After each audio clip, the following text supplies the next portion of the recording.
Pagbati po mga kababayan, patuloy po kayong nakikinig sa Tinig ng Karunungan. Naku po Pilipinas, halos maubusan na po ng mga investors. Taliwas po yan doon sa ipinapakalat na mga impormasyon at balita ng mga defensor at vlogger ng administrasyon na di umano ay paangat daw po, pabangon daw po ang ekonomiya ng ating bansa dahil daw po sa dami ng mga nag-i-invest. Pero ang totoo, batay po mismo sa chairman ng Philippine Chamber of Commerce and Industry o PCCI, abay ibang-iba po ang taon na ito sa mga nagdaang taon dahil kung noon ay napakarami pong nag-i-invest sa atin, ngayon po ang dumami yung mga lumalabas po na mga investors at halos wala pong pumapasok na investors sa ating bansa. Kaya mapapansin ninyo bakit napakarami pong mga kababayan tayo ang unemployed o walang trabaho. Yan po ang isa sa mga factor mga kababayan sapagkat wala na nga pong halos nag-i-invest sa atin, kaya kulang-kulang na rin ang maaaring mapasukan ng ating mga kababayan.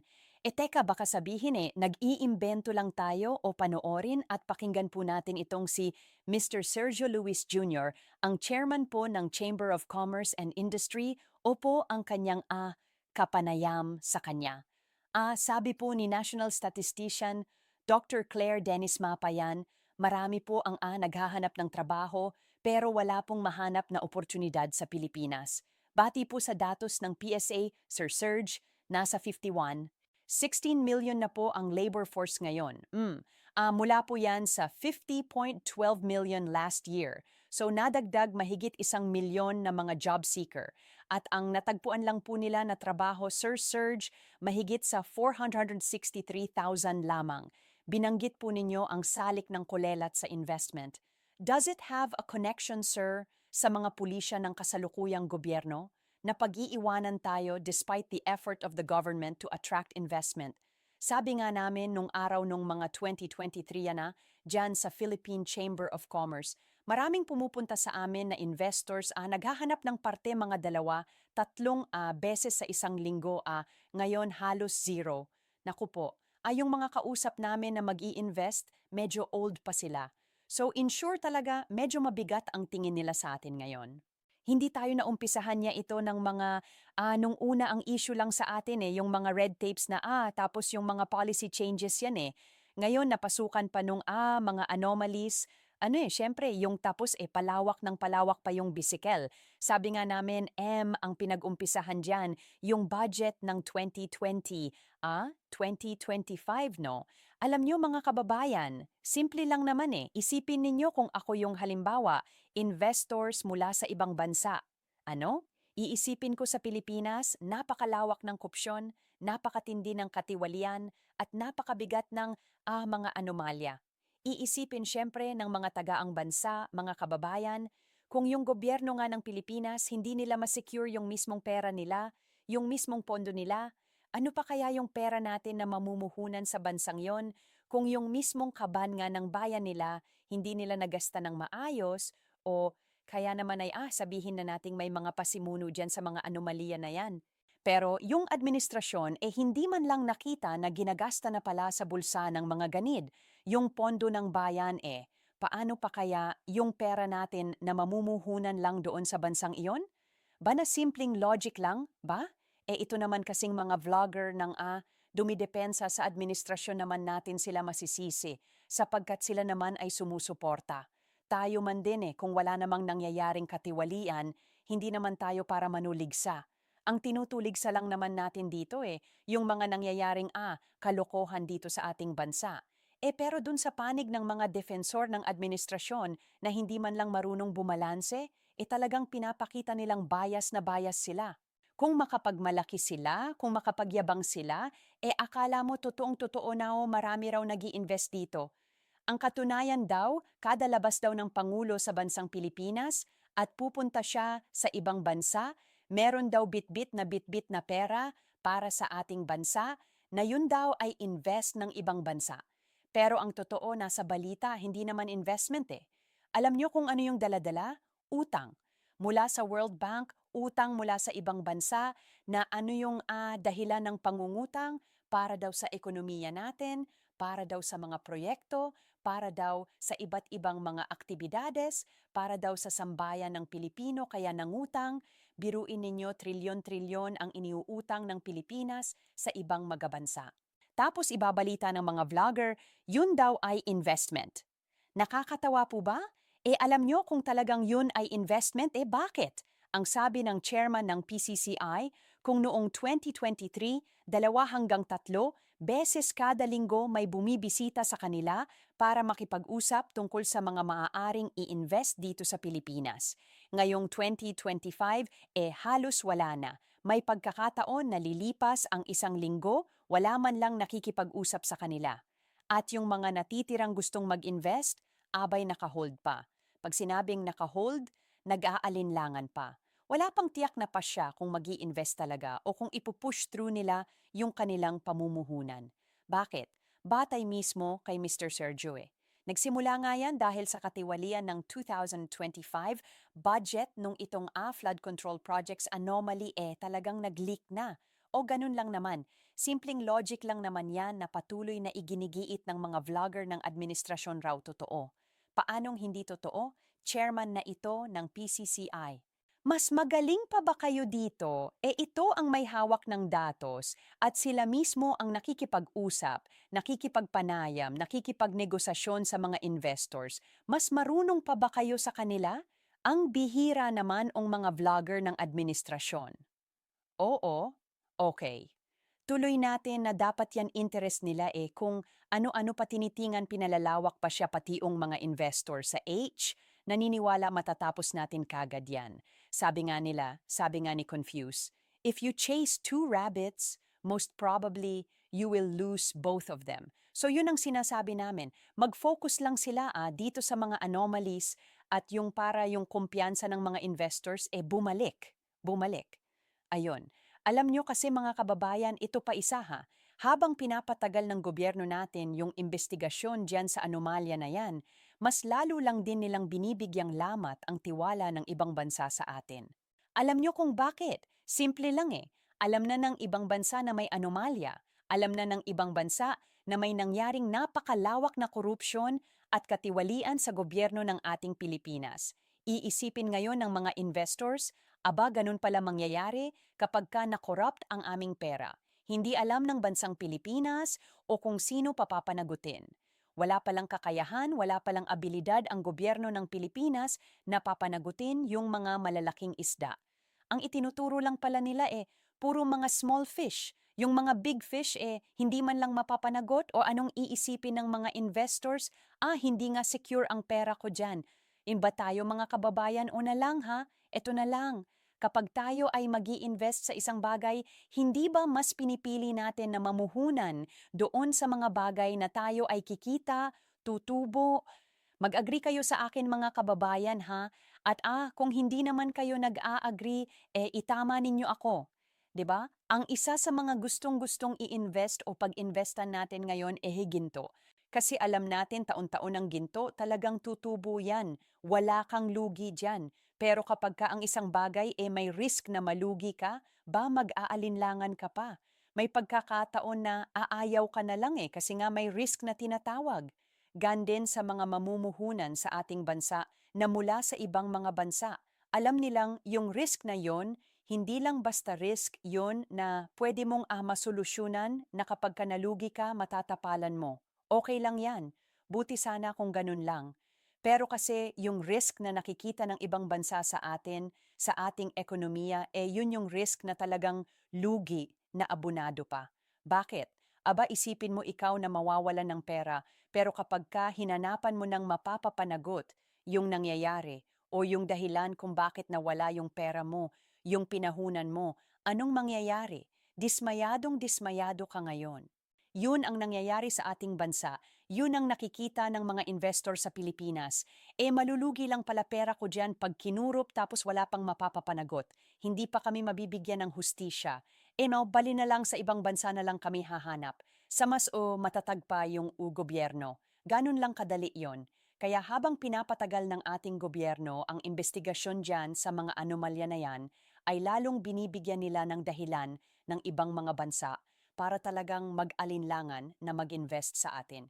Tuloy natin to, opo. Lalo pa may mga ambassador na ngayon, Sir Search, na nagpapahiwatig nga na yung kanilang mga investment na sana ay papasok sa Pilipinas, atrasado dahil po sa mga nangyayaring korupsyon.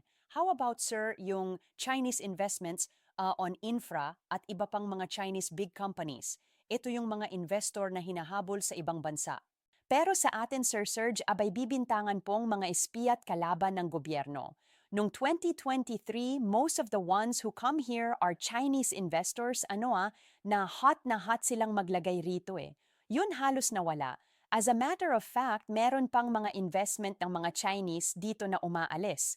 At medyo hindi sila despite kasi iba yung sinasabi ng gobyerno, iba naman yung ginagawa natin. Yung mga estudyante lang inattract natin na inattract yan. Pero from naubos lahat yan, tinawag nating spy lahat. Tapos yung mga Chinese investors, may mga problema, agag, problema Chinese, may mawalan ng bisikleta, pagka Chinese import, katakot media, pagka hindi Chinese o walang problema. So yun ang talagang sayang yung mga iniinvesta ng Chinese dito sa ASEAN, yun ang mga talagang lumilipad o ayun. Bayan pa ang isa mga kababayan ito ayoko naman matag na kasi ganito sa Pilipinas kapag ka konting bigyan mo lang ng anggulo, ng positibong anggulo, yung kaugnayan ng Pilipinas at China, itatag ka nila na maka-China ka, maka-Derte ka, DDDS ka, di ba? Pero kung ating palalawakin ang ating unawa at kaisipan sa relasyon ng China at ng Pilipinas sa anggulo ng pakikipagkalakalan, mismong chairman na ng PCCI ang nagsabi, kung sino ba yung mga bansa sa Asia na pinag-i-invest ng China, sila yung lumilipad. Pag sinabing lumilipad, bumabangon, lumalago ang ekonomiya. Kaso dito sa Pilipinas, baliktad pagka halimbawa nga sabi ng chairman, pagka ang isang tao mawala ng bisikleta kapag ka Chinese ang involved, abay katakot-takot na pang-uusig sa media. Grabe mga balita dito sa Pilipinas kapag ka Chinese. Pero kapag ka hindi Chinese, wala. Hindi media, hindi ibibig deal. Bakit? Nagkakaroon kasi ng discrimination Aminin natin sa hindi nagkakaroon ng discrimination pagka China is PIA. Kapag ka China, ang dala sa Pilipinas niyan negatibo, lalo na nagkakaroon ng iringan sa West Philippine Sea. Bagay na hindi naman natin masisisi ang mga kababayan natin na magkaroon ng negative impression sa China. But it doesn't mean hindi na natin pagpagaganahin ang ating unawa sa relasyon ng China sa Pilipinas at yung maaaring maging epekto ng investment ng China dito sa Pilipinas. Ba? Kasi may iba't ibang anggulo iyan. Or anong pinatutunayan ng chairman na ito? Nung nag-backoutan yung mga investment ng mga Chinese? O anong nangyari? Laglag ang Pilipinas. Isa sa mga naging factor yon kaya ang ekonomiya natin bumagsak. Bakit? Kasi noon, ang daming nag-i-invest dito sa Pilipinas na Chinese. Aminin natin sa hindi talagang napalaguno ang ekonomiya ng ating bansa. Naging factor yon. Mismong chairman ang nagsabi noon, hindi ako. Nasa datos nila yon. Pero nung nagsialisan na anong nangyari, tinatag kasing espiya o ampu ba? Pero yung mga ibang mga bansa sa ASEAN na pinag-i-invest, kumbaga, doon lumipat marahil yung mga investors, Chinese investors, yun ang bumabangon ngayon. Yun ang lumalago ngayon. Wala Ganun talaga. Pero ang tanong, baka naman kasi sabihin ng mga vlogger mga loyalist na hindi ang totoo, wala namang gustong mag-invest talaga sa Pilipinas kaya zero investment. Wala naman kasi talagang, kumbaga kasi ganun ang mga vlogger ng administrasyon Kapag ka nagsalita ka against administration, kalaban ka. O kaya marahil ang isipan nila sa mga ibang bansa na ayaw mag-invest sa atin, mga mangmang. Pasasabihin ng mga loyalist na yan yung mga bansa na yon ang nawalan kasi ayaw nila mag-invest sa Pilipinas. Kakakapal nga ng mukha ng mga vlogger na yan. Pero ang tanong, wala naman ba talagang gustong mag-invest dito sa Pilipinas? O baka talagang natatakot lang panoorin natin itong pahayag ni Senator Rodante Marcoleta sa mga ambassadors na lumapit po sa kanya? Opo. Isang napansin din po namin, sir, habang lumalaganap itong mga fake news na ito laban sa inyo patuloy naman ang pagpunta sa inyo ng mga ambassador ng iba't ibang bansa. Kaya nung una nagtataka ako, Bakit kayo pinupuntahan bakit ang dami namang Senador 24, tapos meron ding yung opisina ng DFA. Malapit din naman sa Senado ba, ano bang pakay nila? Bakit sila pumupunta sa inyo itong mga ambasador ng iba't ibang bansa? Masasabi ko lang na Nelson, kung tinatanong mo, yan ay yung sinasabi nila sa akin. Yeah, gusto raw nila akong makausap. Aha, dahil bago raw akong senador.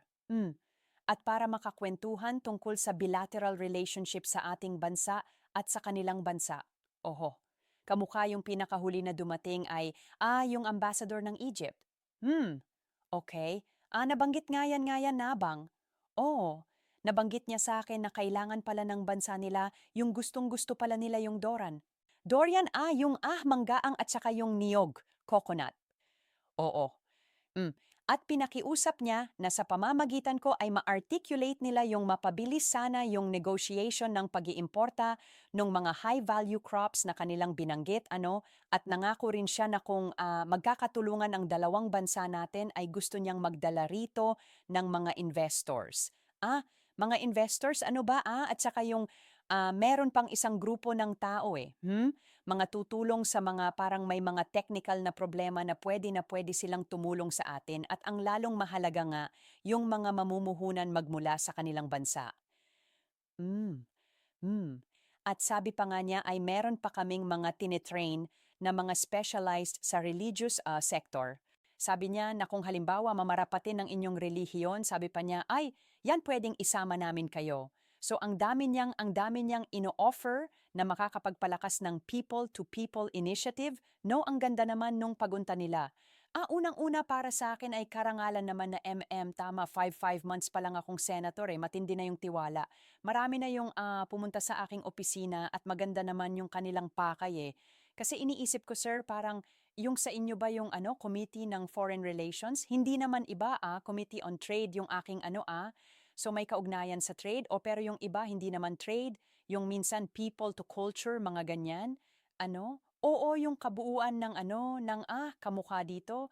Tourism ang binanggit niya yang Egypt 'di ba napakaraming gustong mag-invest. May mga ambassador ng iba't ibang mga bansa ang nakipag-usap kay Senator Marcoleta nitong mga nakaraang linggo na talagang pinagdidiinan nila.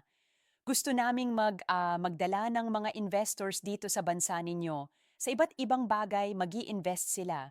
Pero ang problema nga mga kababayan, yung takot, yung risk, kasi yung risk ng pag-i-invest dito sa Pilipinas, hindi siya kumbaga sa negosyo, high risk siya Meron kasing iba't ibang level ng risk. Alam na alam niya ng mga nag invest sa iba't ibang mga bagay. May moderate risk. Meron ngang walang-wala talagang risk Meron namang high risk. Dito sa Pilipinas, yung level of risk dito, nasa uring superlatibo. Sapagkat ang usapan dito corruption Corruption sa mismong pera, sa mismong ipupuhunan ng ibang mga bansa sa atin. Kung saan ba dadalhin yan, baka mamaya sa bulsa na naman ng mga ganid mapunta yang mga yan. Naalala ko tuloy yung pagbisita ng ambassador ng France kay Senator Rodante Marcoleta, kung hindi kami nagkakamali. Ang dami nila na napag-usapan. Ang dami nilang naging kasunduan, mga transaksyon, mga negosasyon.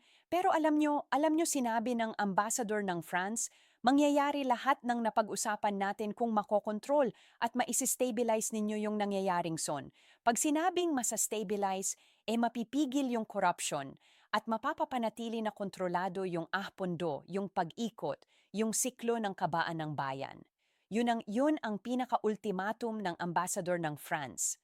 Kontrolin, bigyan ng basta solusyon ang korupsyon dyan sa bansa ninyo, kundi korupsyon na hindi lang pansamantala, kundi talagang tatagal hanggat maaari habang buhay. Kasi nga ang usapan dito abay pera ng ibang bansa. Ang i-invest nila sa Pilipinas mula din sa kaban ng mga bansang yon na nagmula rin sa buwis ng taong bayan. Naalala ninyo yung pag-urong ng pagpapautang ng South Korea sa ating gobyerno na ang kauna-unahang dahilan nila kaya nila iniurong yon sapagkat bumangon na nga naisiwalat nga yung napakalawak na katiwalian. Tapos kalaunan pinasinungalingan ng gobyerno ng Pilipinas, wala daw tayong iniutang sa iniuutang sa South Korea. Lumalabas, ginawa pa nilang sinungaling yung presidente ng South Korea Para lang pagtakpan. Para lang masabi na hindi tayo kahiya-hiya sa ibang mga bansa. Pero aminin natin sa hindi kahiya-hiya na ang ating bansa doon pa lang sa sentido na halos wala nang gustong mag-invest sa atin. Maraming lumalabas pero walang halos pumapasok na investment dito sa ating bansa. Kaya anumang depensa ang gawin ng mga vlogger na yan, lilitaw at lilitaw pa rin ang katotohanan. Gaano man nila pagtakpan ng kasinungalingan, yangang katotohanan na yan, hindi nila mapipigil sa pagsingaw ang baho ng katiwalian ng gobyerno natin ngayon dahil sa bigat at dami at patong-patong na katiwalian na nangyayari ngayon sa ating bansa. Hanggang diyan muna tayo mga kababayan. Hanggang sa susunod po na talakayan. Paalam. M.